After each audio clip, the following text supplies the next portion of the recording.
guys, so today I'm going to be filming my placement experience video. I've asked on Instagram for some questions as well, so I'm going to be answering some questions towards the end of the video, and at the start I'm just going to kind of like go through my placement, what I did I enjoy it, did I not, all that kind of fun stuff, so carry on watching. So I've got lots of notes on my phone so I don't forget anything. So the first thing I've put is where I worked, just in case I forgot. So I was the PR and influencer intern at boohoo.com. I worked down in London for a year. I've got many vlogs from when I was living down in London. I had my own little flat. It was the best year of my life, 100%. So yeah, if you head over to my channel, I've got loads of weekly vlogs from when I was living in my flat in London and working at Boohoo. So if you're going to check those out, then please do. So as I've obviously said, I absolutely loved working there. It was amazing. I worked on Carnaby Street, so I was real central London. It took me about 30 minutes to get to work. I went on the tube, I went on the central line, and yeah, I just absolutely loved it. And there's not really many things about the whole year that I can actually pick out that were bad along the whole year, which is like pretty amazing. Should we just end the video now? I just loved it. So as I said, my job role was the PR and influencer intern at boohoo.com, and that's what I applied for when I applied for the placement. So we'll go through like the application process and all that kind of stuff a bit later on, because a lot of you have asked some questions about that. However, as I said, I applied for it at boohoo.com. However, by the time I actually started at Boohoo, they had also brought the brand Nasty Gal, and so I actually worked on both brands, as you guys will probably know. So I worked on Boohoo and I also worked on Nasty Gal, which was amazing. It was a real blessing in disguise. So I obviously only applied for working on Boohoo, and I ended up being able to work on two brands, which was amazing. I fell in love with Nasty Gal. The majority of my wardrobe is now Nasty Gal. If you've never shopped on there, you need to go and shop on there. It is amazing. But I absolutely loved working on the both brands, and I think as well it was really good for me because both brands are very similar but they're very different, and it was really good to be able to decipher that and the ways that different techniques that you use for different brands. It was just really interesting, and you basically did the job twice, like over the year, because obviously you did it for both brands, so it just meant that I got more and more experience. So I've jotted down some of the jobs that I did while I was in my job role, as a lot of you did ask this type of stuff. I did actually do a day in the life blog post, which I will leave down below. I put it on my blog. It was a couple of months ago, I think, but I'll leave it down below for you guys. So some of the things that I did, this is a very short list in comparison to what I actually did. As a whole, the job was very busy all the time. Like, you never really got like a chill moment, but it was very busy all the time. It was very fast paced, and it was quite stressful at times, but as I said, I loved it. Like, it was a good amount of stress. Sometimes it did get a bit excessive, but I think every kind of job has that. You just have to have it expected, and I think it was just so good because I got to be involved in absolutely everything. Before I go through the job roles, I just want to give a little thing about what PR is, because otherwise you guys will be like, why is she looking through magazines? So PR is public relations, so basically it's working with press and influencers nowadays. The typical definition of PR is working with press, basically PRing a brand. So I worked with press from magazines, newspapers, online press, in TV, and then also influencers. So I worked with, you know, celebrities, influencers of all different sizes, mainly on Instagram. I didn't really work with bloggers as such, you know, the typical like a blog, but stuff like that, YouTubers, all those kind of people. You kind of have two kind of sides to the job, and then the job also has a lot of events as well. Obviously go and research PR if you're like more interested in the topic, because I'm not really the person to be telling you. I will also put a video up here that I did with Jay that I worked with, as we did like a Q&A. I think we did a Q&A. I thought it was something else then, but no, we did a Q&A around Christmas time last year, and we answered like questions about like the job and all that kind of stuff. Like, it was like what it's like working at Boohoo, and he answered the question about what is PR, because he is more experienced than me. So I'll pop the video just up here. I'll also pop it down below if any of you want to go and watch that. So anyway, I will now go through the job roles. I feel like I said this about 10 minutes ago, but things that I did. So I would look through the magazines and papers every week. So every single Monday we would get the newspapers, and on a Tuesday we'd get the magazines. I would go through them all, go through the supplements in the papers, see what coverage we had on the brands, and also see what opportunities we had. So today there was a feature on autumn checks and we weren't in it. You'd be like, oh, why aren't we in it? Is the product not good enough? All that kind of stuff. Then collating coverage reports. I did this every single week. So the coverage that we got in the magazines and newspapers, I would then collate into a report. We had a system that was online that we could use, and I collated reports weekly for Boohoo and monthly for Nasty Gal, and that's kind of what we used to do. We used to just pop in online press as well, and also popped in like any kind of television features on This Morning or Lorraine, like fashion features. So as I've mentioned, I worked on both brands, Boohoo and Nasty Gal. I worked on press for Boohoo. I worked on press and influencers for Boohoo for the first few months. Then influencers was taken over by another team. So I worked on press for Boohoo and I worked on influencers and press for Nasty Gal. So working across press and influencers, like working across press, it's kind of like emailing, talking to them on the phone, all those kind of things, having them in for showroom appointments. We had a showroom downstairs which had all of obviously the new ranges in it, and like press would come in, book appointments and come in and pull some of the stuff for their new stories. I'd also send out stuff to press. So they'd send in a feature that they were going to do, say it's on like, I don't know, sequins, Christmas sequins, and I shouldn't even say the Christmas word, say it was on Christmas sequins, and then you'd send in all of your best Christmas sequins bits, and then if they were good enough, then they'd get chosen to go into the magazine. It's all kind of stuff like that, so basically that's what I'd do. So I'd send stuff over to them, and then as I said, we'd also have a showroom downstairs. I'm using my hands a lot in this video. We also had a showroom downstairs, which I had to maintain and make sure like that was all sorted at all times and always looked presentable. Events, as I mentioned, it was a huge part of my job, and it's probably the thing that you guys have seen the most on like Instagram and stuff through the time that I was there, because they're the things obviously they'd put on it. It's not going to put like my coverage report on my computer on Instagram. You only put the things that look good, don't you really? So some of the events that I helped with, so when I literally first started, like literally the first week, I helped at the Nasty Gal UK launch event when Nasty Gal was launching in the UK properly. I also then did the Boohoo premium event, we released a premium range of clothing. They're still online, they're really, really nice dresses. I don't know why I'm still PRing Boohoo, I don't work there anymore, but they are really, really nice. So yeah, we had a Boohoo premium event, and that was in the showroom. So the UK launch event was external in another venue, which the majority of big events were in external venues, but some of the smaller like activations we'd have in the showroom. I can't remember what like order this is in, but then we had the Nasty Gal after party launch. So we had that party at an external venue. That was amazing. It was a real like party. Yeah, it was really, really good. Then we also did a spring summer 18 press day and an autumn winter 18 press day. So press days were a huge, huge part of the job. So they take place in November and May, like predominantly in like a fashion calendar year. So you have the spring summer press day in November, and then you have the autumn winter press day in the May. Then we did a London Fashion Week event for both brands. That was inside the showroom. That was absolutely crazy, that one. And then we also had the Boohoo Steph London party, which was probably the best. It was absolutely amazing. I loved that. The lighting is a little bit crazy in this video because I think the sun's going in and out, so I am really sorry. Like currently it's very white. I've probably missed some events out of that list, so I'm sorry if I have, but yeah, the events are a big part. Kind of like before the event, obviously you've got a lot of preparation, and then obviously at the event you are working the event, so you might be doing like drinks, you might be doing RSVPs on the door. Oh, I've also forgot I did the Boohoo Gemma Collins event as well. There's another one to put on that list. You might be doing RSVPs on the door, you might be manning the VIP area, there's many different things that you would be doing at an event, but you would be working the event, but they are super, super fun as well. I also did returns as well, which was probably the worst job on my job role list. It was just like got so much so quickly. So you know when you return a parcel to Boohoo or wherever, to Topshop, wherever. I basically had to do that but for all press returns. So you know when I was mentioning, you know, we'd send stuff out for a Christmas sequin kind of shoot.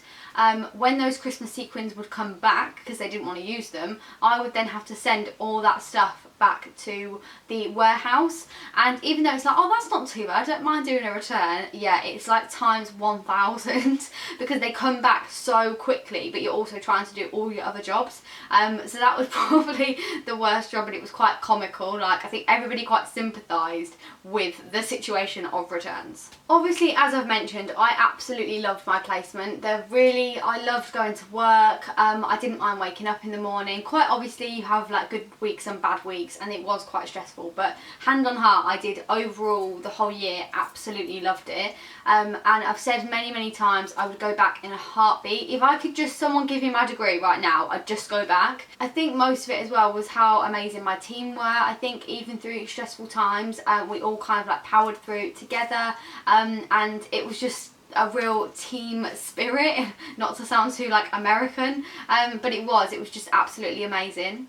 So someone has said, would you have stayed on if they had offered you a permanent job and not gone back to uni? So as I mentioned, I feel like if someone would have given me my degree, I would have stayed like 100%. But I do feel like there's absolutely no way that I could just give up on my degree. I do feel as well, because I changed course, I feel like I'm almost a year behind. You know, like Bradley's graduated now, and some of my friends that are the same school year as me, because I changed course in first year, I almost did 2 lots of first year. So this is kind of, I'm going back to uni now, and this is like my 5th year at uni, including my placement year. So I do feel like I'm very ready to leave, but I do feel like because of that, and because of having the extra year and the drama that I went through, not really drama, but like the stress I went through changing course and all that stuff, I'm like, I can't give up on that degree. I just feel like I need to just go and do it, and at the end of the day, it's literally 9 months of your life, and I think that's why I was very much like, I couldn't do it to myself. And I think in the future, if I ever really wanted a job and I applied for this job and I was like, yes, I really want it, blah blah blah, and then I found out that I didn't get it because of the fact I didn't have a degree, it would just like break my heart. I'd be like, why did I sacrifice having a degree to just carry on at this job? And I think everybody kind of said to me, like, at the end of the day, there'll always be opportunities, and there'll always be stuff like for you to apply for and for you to do. It's not that you're completely closing the door by going back to uni. So that's basically it. I did have a bit of a wobble like at one point, because I really did not want to go back to uni. I wasn't looking forward to it. I'm still not really looking forward to it. I did just want to continue working and staying in London, and I really would have done anything to have stayed there.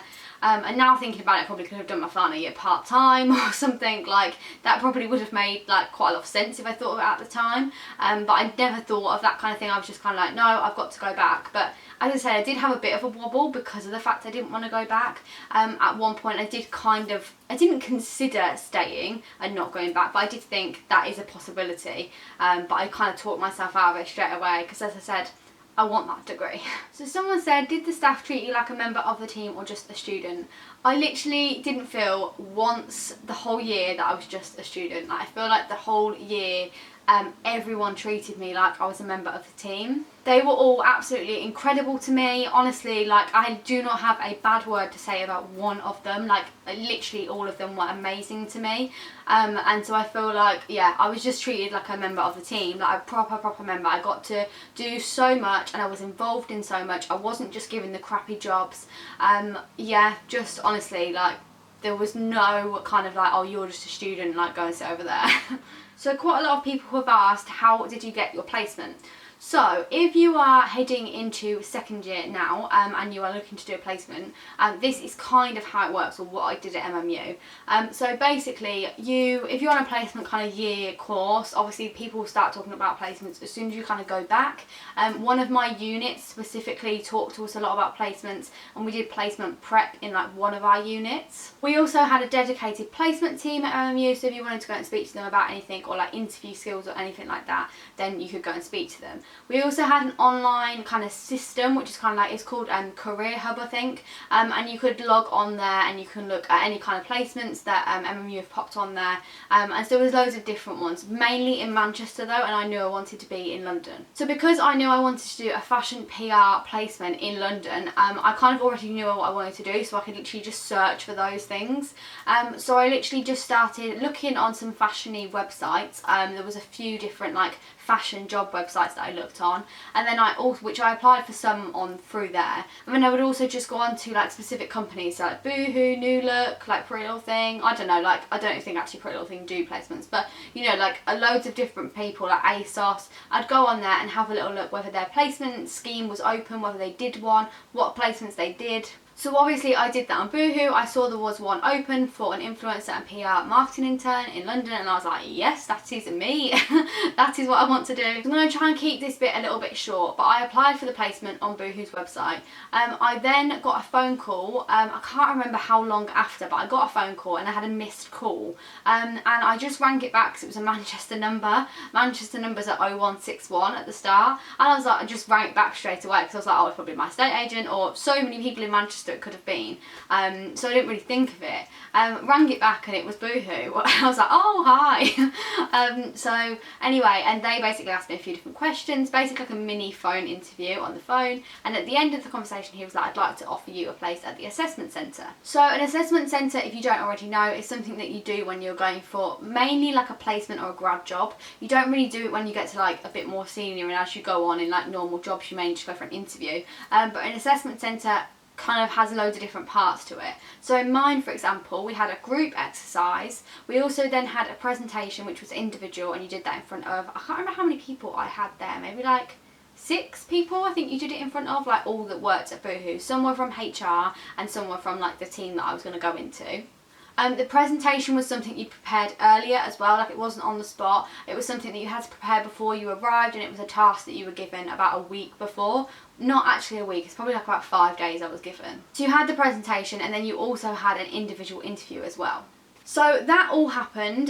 The task we got about 5 days before. I had to create like 3 different press days basically. So I just wanted to say, like, when I did my task for the presentation, I literally put so much effort into it. I literally put so much effort into it. And when I got to the interview, some of the girls had literally done it the night before. And so I think just make sure, like, if it's something you really want, that you've put effort into it. Like, if they've given you the task 5 days before, it's because it's going to take you that long to do it. Like, if they thought it would take you the evening before, they'd give it to you the day before.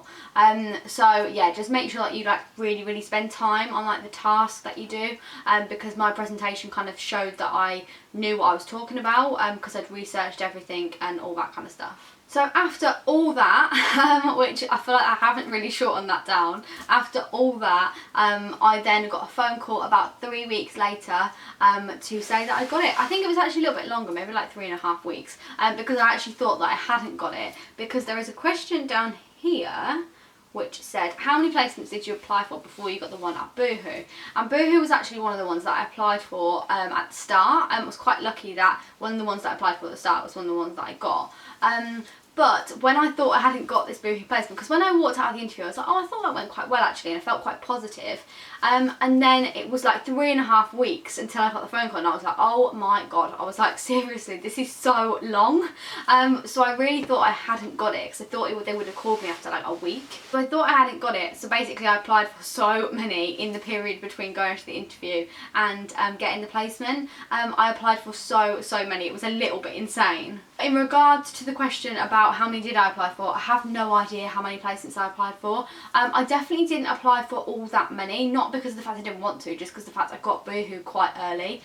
So that's one of the reasons that I didn't apply for many. Someone said, what kind of experience were you looking for and why did you choose Boohoo? I think for me, I just wanted something where I could throw myself into it and get the most experience out of it, and have something that I feel really confident about and really like, yeah, I can do this. And that's how I feel now after leaving. Like, I feel really confident about the job.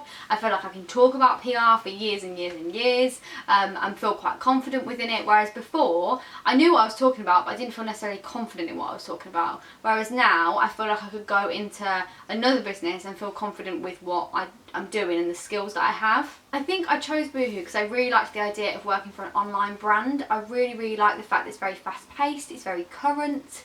I really liked all that in comparison to working somewhere that's a little bit more like older, or as such. I thought it really suited me and the time of my life currently, if that makes any kind of sense. Someone has said, do you feel as though your placement made you understand PR more?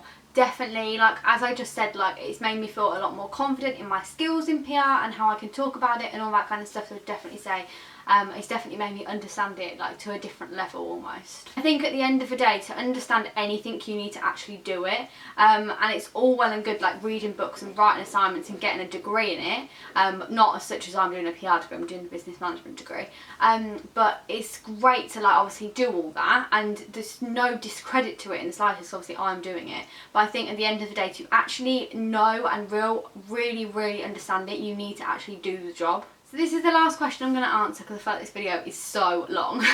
But someone's asked, how was the settling in process and how did you prepare for your first day? So the settling in process I think was quite good. Like I think because of the fact it was quite a small office, everyone was very welcoming, and I had the previous intern that was there before me. She was there for like 2.5 weeks I think while I was there. Actually I think it was 3 weeks. She was there for 3 weeks and one of the weeks I was in Manchester, so I had like it with her for 2 weeks. So that was really good because I like got to speak to her. I know a lot of placements do that, like they keep on the old student while the new student's like still there learning everything, which I think is like the best way. But yeah, that's one of the things that I really loved, is having her there to like teach me everything. And when kind of she went, then I felt ready to kind of dive into the job, and I felt like I knew everything and like knew enough by the time she left, so it did work quite well. As I said, the settling in process was fine. The only thing was I went on holiday not that long after I started. I started on the 5th of June and I think I went on holiday like the 2nd week in July or something. So because obviously there'd been 3 weeks while the previous intern was there, I'd probably only had about 2 weeks by myself, and then I went on holiday. It'd already been pre-booked, so I went on holiday with Bradley. I came back and I almost felt like, oh my god, I don't know what I'm doing now, and that was a bit scary. So maybe if you're booking a holiday, maybe just wait a little bit longer. You know, if I booked it at the end of July or August, I would have been absolutely fine. But I feel like, yeah, that was just a bad situation. And the other question, which is how did you prepare for your first day? Basically, I didn't. This is going to sound really strange. I'm someone that is very organised, prepared. I like to be in bed early. If I've got something on the next day, I am in bed, I'm ready, the outfit's laid out. Like, I'm very much like that. I like being like that. However, the night before I started, it was actually the Ariana Grande Manchester concert, which was on TV. So that was Sunday the 4th, that would have been Sunday the 4th of June, and I started on the 5th, and that was on TV. That was on until like 11 o'clock I think, or like 10:30 at least, and I just sat and watched it. I think it was something that was so, obviously everyone was just like engrossed in it, and it was so amazing that I was just so focused on that and hardly thought about like kind of my day, which was kind of the best thing, because then I woke up in the morning and I was like, oh okay, I'm off to work. Like I hadn't stressed about it or anything like that, because I was thinking so much about this concert, and I think I spoke to my mum and I was like, you know, this concert's like for something really serious, and why am I going to get stressed about going for a day at work? Like I was like, it made me really put it in perspective, and I think probably it was the best kind of situation. So yeah, I watched that. I didn't really even think about, you know, the fact I was going the next day. I wasn't stressing at all. And then yeah, I just kind of went to sleep. It was, you know, I went to sleep quite late for me really for something the next day. I'm normally, you know, if I've got something the next day, I'll be in bed by 10 o'clock. So yeah, I feel like it was kind of the best way in a way. So I feel like this video is the longest video in the entire world. So I've answered all the questions that I wrote down. I think quite a lot of them were quite similar, so hopefully you've got some kind of answer. I would definitely go back after uni, or you know, in the future at some point. As I said, I really enjoyed it, and it was just like, it was 100% the best year of my life. Kind of the combination of being at Boohoo, working full time, and also living in London and working in London, all that together like literally made it the best year ever. So anyway, thank you so much for watching. If you've got any questions about any placements you're applying for, or any questions about any kind of placement stuff or uni stuff, or any questions at all, just leave them down below and I will get back to you in the comments. So thank you so much for watching. I really hope you've enjoyed it. This video has been requested quite a lot over the past few months, so I really do hope you have enjoyed it, and I will speak to you next time. Bye!